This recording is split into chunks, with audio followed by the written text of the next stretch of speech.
Right. Yesterday we saw the fundamentals of what is data path. How did we create a simple data path for the R type instructions, and what are all the very important components in building a data path. We started with the program counter.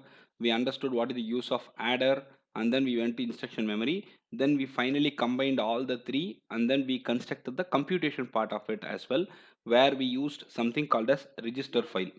Register file is to be remembered because it has got the collection of all the registers inside, and you need to also understand there is something called as instruction memory. The instruction memory is what is going to feed the entire process with what is to be done. This is what it is, and we have clearly explained that, and I hope you understand all these very clearly. If you have any doubts in this, you may probably ask me at the end of the session. I'll be able to clarify. Right. Today it is a time for us to go ahead with two other things. One is store word implementation, store word, and second one is immediate type of instructions implementation and visualization with data path. We are going to do that. So what is store word? Very simple. The store word is going to get the content from the register to be moved into this together. It is not just the register, it is going to be the offset plus register together. You will get a location, say 1000 or something, and in that 1000 I am going to put in this content from the RT. Now how do you compute this addresser? ALU is there in the picture, and ALU will be adding the content from the register and the offset together to get you one address that is going to be sent in into the register. That's it. So that's going to be sent in with the content from the register. um, Right. If you see that the ALU is going to be fed in with the inputs from the register one side and offset another side, this will compute as the address, and this is where you need to write the content which you are getting from the register for an instance. This is what we have learned all the way in the previous explanations and the instruction set explanation as well. Now we are going to draw the simple data path for the store word instruction. Remember, this is called a simple data path. I am not making it complex at all. The complex data path is yet to come. So let's understand that and let's go through it. This is not the end of it. This is just the start of it, right? We'll go through it right now. Now, this part of it, we all know what is it. Is it not? I have explained you that yesterday very clearly. This is meant for the program counter plus 4 update, and the instruction will be retrieved from here, and here is where things will go on. So what are all the contents in the store word instruction? The store word has got one register which is going to be your source register where the content is there. It will also have another register where you will have the part of the address calculation input available. So what do? I need to have two things here, and I'm not going to write back anything. I'll change the color so that will be a little visible for you. Right, if you see that here very clearly, this is one input which is nothing but the read register. This is another register which is nothing but going to help me out with RT, which is nothing but RT. You know what is RT, right? RT is where we have the value available with us. For example, RT has got 10, which should be loaded into the address that we are computing. That's it. So this is going to be my input for offset computation, I mean address computation. This is going to be my value that I'm going to load. Now the instruction clearly carries a 16-bit offset. As I told you yesterday, ALU can compute only 32-bit inputs, so I'm going to convert the 16-bit to 32-bit using sign extension unit, and I will push it in. That's it. Now one input is coming from the value from RS. This is going in here, and another input is coming from the offset. So what will ALU compute now? ALU would have computed the address. Say 1100 is the address. Now the address is computed. I'll repeat it. The ALU is going to simply compute the address by calculating the inputs, or by computing, or by doing the arithmetic operations with the input given from RS, and then with the converted offset to 32-bit, we get a new address. This new address is nothing but 1100 or something, as I told you. Now what is this 1000 addresser? This is where I'm going to move the content which I have at, say, RT. I have 10 into it. I'm going to move 10 into this 1100. But how do I represent it, sir? Very simple. Whenever you do not have anything to write back but you have to write into memory, I will put an additional block here called as memory. That's it. I have added an additional block here called as memory, and that memory will have addresses. As I told you earlier, it will have addresses 1000, 1002, 1004, like this. The addresses will be there. Now, the address which you have computed, I mean, the address which you have identified is also part of this box. So that address is now identified. For an instance, this is the address. Now the value at RT can be taken and it can be directly fed in into this memory, which means this is connected to this particular location and we have written it this way. That's all. What did we do? We took two inputs. One is from the register, another one is from offset. I computed the address. The address is made available in the memory. The memory location is identified and I took the value in the register. I loaded it into the memory. That's all. No coming back here because we are not loading anything back into the register, and this is the simplest way you can draw a data path for store word. Again, I'm telling you, this is not the complete version. This is the very preliminary version of the data path because we have got no control signals discussed here at all. I did not talk about any control signals here. I mean, I did not tell you what is a control signal even till now. So what I have drawn is a very simple representation for the data path which can depict how exactly the store word works. That's all. This is a simple depiction of MIPS store word. Now, what is the next thing, sir? The next thing is all about immediate instructions. Add immediate or some immediate instructions, whatever we have. Add immediate T0, T0 and 5. This 5 is nothing but the immediate value which is to be added to T0 and the result has to be moved again to T0. It can be T1 also. So I've got two registers here, which means that I'll have two registers to be highlighted in the process. And I have one offset here, which must be definitely converted to 32-bit. And that's what is conveyed here through this instruction format. Now this part is simple. We are very familiar with it. The instruction comes in here and the source register RS is available. The destination register RT is available and both are highlighted, and see the way I have put 5 here. It is very important because to tell you that it is 2 to the power of 5 32 bits. Now what do I have? I have got the offset which is also coming along with the instruction. Let's say the offset is 16-bit as usual. The 16-bit is not sufficient, so it will be converted to 32-bit, and one input is the offset and another one is the source content which we have here. Now ALU will do add immediate operation. This value is added with this value and you get the result. The result has to be returned back, so I get a write back option here and I send it across here to write the data into it. That's it. It's very simple, and immediate instructions are the easiest to draw. There is no complexity at all. Remember, you need to just convert this 16 to 32-bit without fail. You need to write this data back without to fail, and all these are to be done meticulously. And this ALU as adder, whatever I have written, you are expected to write it, and make sure you mention this 5 without fail. This 5 and all, this 0 is also expected. As I told you, the ALU can as well give a 0, and this 0 is highlighted here because we have got something called a 0 flag. The 0 flag will be set. That's the reason I have got 0 highlighted here, right? Though it is not mandatory, it is good to have it. As I told you yesterday, please make sure you have the habit of putting 0 also very clearly. And what are all the things that we have learned till now? We have learned how to draw the data path for R type instructions. It is very simple. I collected input from two registers. I have to store the output into one register. So I have highlighted this way. I read the value from here. I sent it to ALU. The ALU gave me result. I pushed it back to the register. That's it. This was the simplest of stuff. Then what is load word? Load word needs to load the result into the register, but the result will be computed using ALU, where one input will come from the register and another input will come from the offset. I converted it and then I get the memory location identified. I take the data from that particular memory location.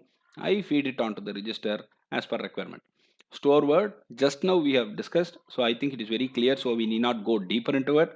So we have completed the fundamentals of it. We have not yet spoken about the jump, we have not yet spoken about the branching, because they all need signals, and I'm going to talk about it a little later and not immediately. Do we have any questions till now? I want to know it. Do we have any part? We are getting into a very important part of the learning. We have seen the separate data path for add, store, load, all those things, right? But what we have internally is only one processor and it is only one data path inside. It is only one data path. So the data path can be like this. It will have the path for multiple instructions, and whichever instruction is invoked, only that path will be highlighted and the output will come. Do you understand? I have got 5 different paths here inside. I mean 5 different instructions or 6 different instructions inside. I get one instruction and that is this. So only this will be enabled and the output will come. So rest all won't be touched. We actually do not have 6 or 7 like this. Instead, we will have only one data path, and the one data path will be including all the instructions functionalities. So this is what is happening internally. I mean, this is technically happening, but if you see the circuitry, it is not going to be multiple data paths inside. It will be only one data path where it can lead you to invoke any instruction, and that corresponding instruction would be executed based on the data path. I mean, based on the instruction, the corresponding data path will be pulled. The internal circuitry will be like this. I'll have only one data path, and there are many components here and there. So when you send an instruction, what will happen? This will go here, and if this has to be invoked, it will be invoked. It will come here, it will go here, and it can go here. That's it. We are visualizing it as multiple data path because we are trying to understand the fundamentals. That's it. It is actually not multiple data path. It is called as single data path. I'm going to have only one data path and nothing else. It's going to be only one, right? We are going to see that right now, and we are going to go deeper into the MIPS data path, and this session is going to be the fundamental for next 4 sessions. So if you are not comfortable, please get yourself comfortable and listen to it carefully. Now, there is a question. What is a multiplexer? Can somebody answer? What is a mux? The mux can let any number of inputs come in, and I can select one of these inputs to go through. Am I right? So I am going to use multiplexer. This is the first time I'm talking about multiplexer in the subject. I'm going to include multiplexer from here on. Now, I need signals. I did not teach about signals at all till now. No signals at all touched till now. Why, sir? I told you only the fundamental data path and it was for explanation. That's all. We didn't talk about the technicality of when the particular signal will go high or when the signal will go low. All these things we did not talk. So I'm going to talk about it a little later, but let's know the names of the signal. I have a signal called as REG write, which tells by itself, the name is very clear. It is going to enable you to write the content into a register. When you have something computed from ALU, I need to write it into the register. I cannot write it just like that. So I will get the reg write signal high, and that will enable me to write it into the register. And remember, the way I have written it is the way that you need to write it in the exam paper. It is camel case, REG write. It has to be like this. ALU SRC completely you can write like this. Memread you can write like this. So please follow the same way of doing it. You can see that here. So I have now represented all the included signals here. You can go ahead with it further. Once I start explaining you, you will understand it. But now understand that wherever you are writing, make it like this. Reg, right. Let the first letter be capital letter, and the second word, first letter be capital letter. That's the normal way that we follow it. ALUSRC, since it is all abbreviations, we have used it that way, but even you need to be careful about writing it also. So I have got 5 signals right now. I'm going to explain you one by one, but the usage of it is very important. So let's understand that. This I explained already. This is going to help me in writing the content into the register. ALU source. The ALU is here. I have ALU. The ALU has got multiple input possibilities. So which two can be the source for ALU? It can also be the source for ALU. It can also be the source. These two can also be the source. So the ALU source will determine which input is going to go into the ALU for further processing. Now memory read. I have computed the address from where I need to read, but it cannot happen just like that. So I need to issue an order saying that please read the content from this location. For that I have got mem read. This is very important. Mem write. I found a location where I need to write the result into. So I need to issue an order like mem write. It's to be mem write this time. And once I issue mem write, the computation whatever you have done will be pushed in into this and you get the result. And finally, mem to reg. What is this, sir? Very simple. In the load word instruction, we computed the address and we went into the address. We took the content from it and we are writing it back to the register. You understand, right? We are taking the content from the memory and we are writing it into the register. So in that case, I'll have a signal here and the signal name is mem to reg, which means you are taking the content from the memory and you are sending it to register, and only on this order getting issued, you will be able to write it. Otherwise, you won't be able to write it. So what are all the signals we have learned? Reg write, ALU SRC, mem read, mem write, mem to reg. And remember, we cannot change the order in which they are getting called, because all of them will be from left to right, and I'll show you the sequence as well. So you cannot change it just like that. So make sure that you understand the entire flow. Now, sir, where are each of this placed, sir? This is the fundamental data path diagram that we have drawn. I have included only couple of things if you understand rightly. The first thing that I have included is a multiplexer. The second thing I have included here is a multiplexer. Remember, the symbol for multiplexer in the entire subject that we are going to use is only this, and it cannot be this, it cannot be this and all. You will have to be careful. This is the symbol that we are using. It's this, right? And make sure you draw the same way. And sign extension unit, when you draw, do not write it as SEU. It is not SU, it is sign extension unit. You need to expand everything properly. And now what we are going to do is, I'll explain you the procedure, as in how do we include, or how do we include, or how do we use this multiplexer properly in this circuitry, and then I'll explain you the signals and the placing of the signals appropriately. I'm going to show you that right now. Let's understand that clearly. One second. Yeah. Now, what is ALU all about? ALU is going to compute. Okay, this is the general data path. I am yet to trace the content. I am yet to trace the data path for any signal. But before that, let me explain you how this multiplexer is going to play a role, and then I'll explain you the complete data path also, because we have already seen most of them. So I'm getting into it. The ALU is going to compute something, but if it is an add instruction or R type instruction, the input would be from RS and RT, and it has to be taken from here. If it is a load word or store word instruction or immediate instruction, even we'll have the offset available.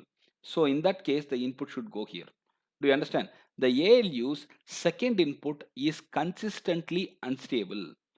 Means it can either come from here or it can be here, based on what instructions we are invoking. Do you understand? So for R type instruction, it will be from RS and RT. So it will go via this way. For other instructions like load word or store word, it will definitely have offset, and hence I need to go via this way, which means I will have to send this as an input, or I'll have to send the offset as an input to the ALU for further computation. Is this point clear? The ALU may get any of these two inputs based on what operation is being done. That's the point. Now the most important point comes into picture. What is this 0? What is this 1? This multiplexer has got two options, 0 and 1. If you select 0, the input from register will be sent to the second input of ALU. If you select 1, the input from the offset, which is converted to 32-bit, will go to the second input of ALU. This has to be only 0 and 1. This cannot be 1 0. Remember, this is a rule and follow it. This is a protocol. Just follow it blindly. This has to be 0 and 1. So the first multiplexer is included in the entire circuitry right now. The first multiplexer is done. This part is clear, right? Now we will go to the second multiplexer. Where is the second multiplexer used, sir? This is the memory that we used. Last time I just called it a memory. This time I'm calling it a data memory. Why, sir? There is where we are going to write the data or read the data from, and that's called data memory. Sir, what is this called as, sir? Then this is called the instruction memory, sir, because we are getting instruction from it. Now I named it perfectly. Do you understand the difference?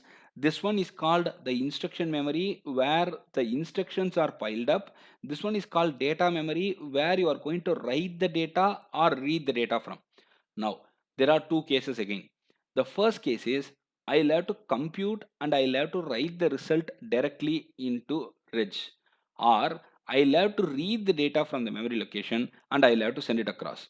The first case is like your R type instruction, where I'll add two numbers and I'll get the result available, and the result is right away available here, and I can take this path by bypassing the memory requirement there, and I'll come here. I will go back and write it into the register. Very simple. Now I will repeat it. Please understand, since this is a versatile data path which needs everything to be included in one diagram, I need to think about the possibilities for including all what is possible towards accommodating all the instructions.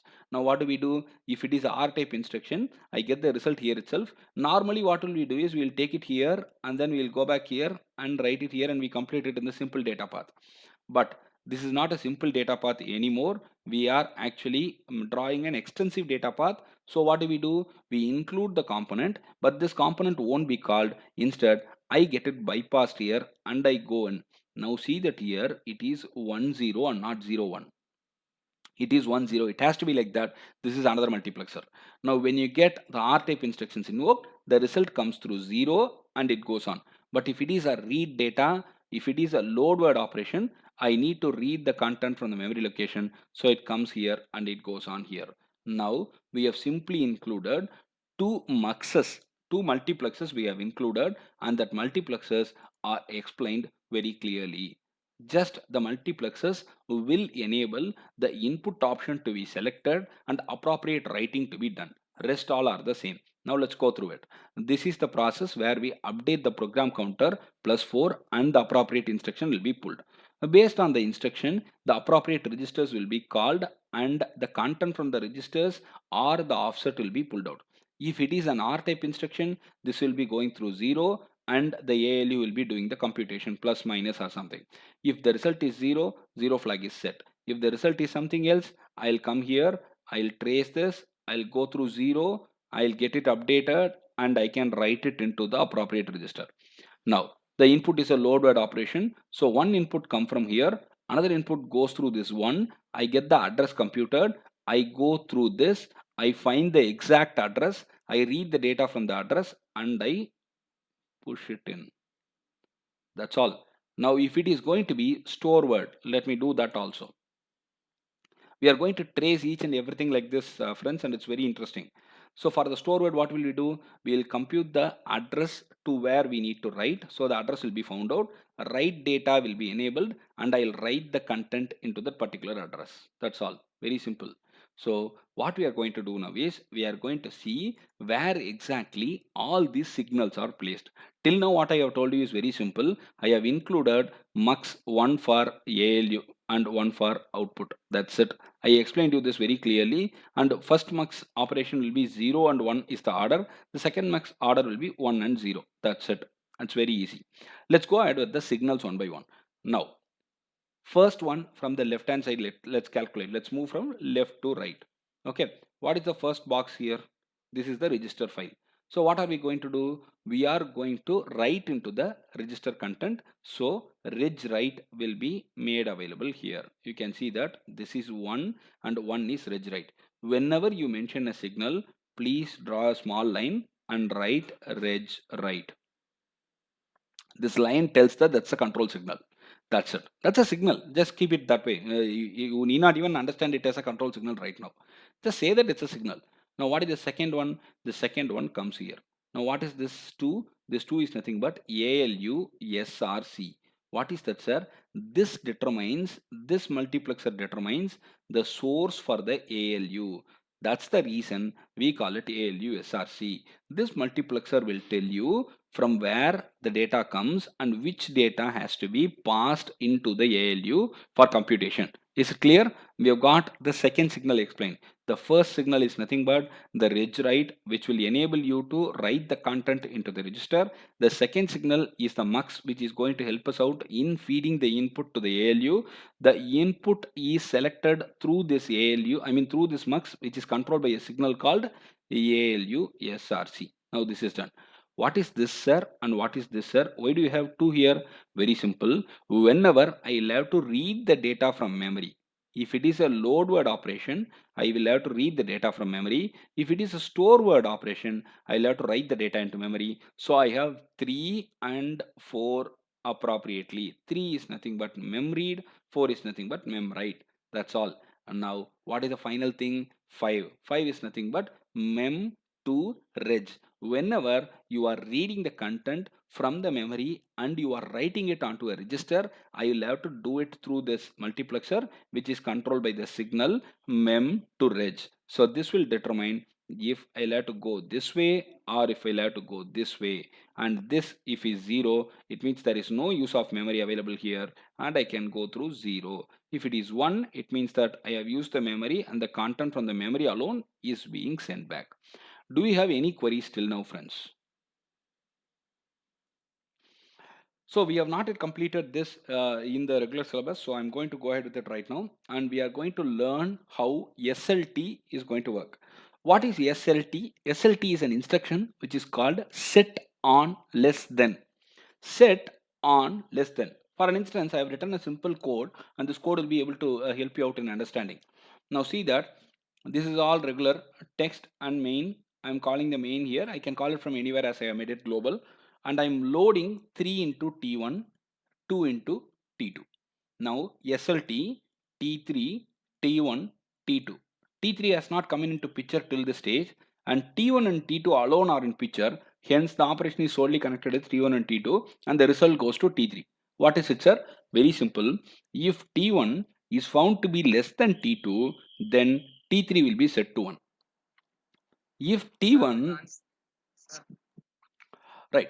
So SLT is the instruction that we are talking about and SLT is one instruction which will help you in setting on less than, which means if this T1 and T2 when they are compared, if this T1 is found to be less than T2, then this T3 will be set to 1, else it will be set to 0. That's all. So I used T1 and T2 as the input registers where I loaded T1 with 3 and T2 with 2. Is it true now? T1 is less than T2? No, it is not less than T2. So we are going to run it. Now this is the way we are going to exit smoothly out of the program. We need to call the system call and the system call for exit is represented with the code 10 and 10 when we load it into the register V0 and when we make it system call here, that will smoothly exit. That's it. So what do we do here? Very simple. I use the instruction SLT and SLT is helpful in getting the comparison done with the two registers, and on finding the first register lesser than the second register, the mentioned register here would be set to 1, else it would be set to 0. I'm going to show you the demo of it right now so that you can understand it clearly. I'll share the screen for the QtSpim as well. Otherwise, you may not be able to see that. So now you should be able to see the QtSpim file. I'm loading the file. So what is the name of the file? SLT is the name of the file. I have selected it. Now I'm opening it. Now please see to that I have got T1 and T2 loaded only with 0. You can see that they are 0. Now what do? I need to run it. You can see that T1 is updated with 3, T2 is updated with 2, T3 is not updated with anything because 3 is not smaller than 2. That's it. 3 is not smaller than 2. Now what am I going to do? I'm going to simply change the value here right in the screen where I'm going to make it as 2 and 3 respectively so that the condition will become true. 2 and 3 is made. I'm saving it. Now let's go ahead and see if running would be proper when we do that. And every time please remember you need to reinitialize the simulator. Otherwise the simulator has got some issues with that. So I'm loading the file. You can see that T1 and T2 both are set to 0. Rest of the registers will also go to 0. And this is what I told you yesterday. Please remember the way the registers are structured is clearly available here. Go through it once when you have time. I'm running it. Now you can see that 2 and 3. 2 is lesser than 3 for sure. So the T3 is set. That's all. This is how set on less than works. SLT. SLT is a very simple and a very useful instruction when you go for logical operations. So you may use it shortly. Now what is the next step to know? With this I will close for the day. I will go with one more instruction quickly so that we can complete it also in parallel. Now SLT need not be always done with the registers. As you see here, I have used T3, T1 and T2, right? I need not use 3 registers always. Instead I can go with SLTI. SLTI is very simple where in the process I have loaded T1 with 5. I have loaded T1 with 5. Now what do? I need to compare T1 with the immediate value. This SLTA enables me to feed an input value here, which is an immediate value instead of it being loaded with a register. So now what will I do? I'll compare T1 with this, and in case T1 is lesser than 3, I'll go ahead and set T3. If it is not lesser than 3, I mean if it is not lesser than the immediate value here, it will be reset to 0. That's what we are going to test right now, and I have already loaded T1 with 5. So 5 is not lesser than 3, so it should be 0. We will see if it is working fine.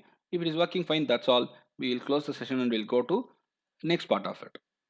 I'm opening the QtSpim. I load the file SLTA MIPS. That's the name of the file. Please name the files appropriately. You can see that this is what I purposefully wanted to show you. Since I have not cleared anything properly, I have not cleared the registers, so I'm aborting it here. Let me go ahead and reinitialize. Only when I reinitialize, things will be proper. There is a problem with this tool, and that's a minor problem. Let's all understand it, and let's go ahead with clearing it every time. Now I loaded it. I have run it now. Now you can see that here.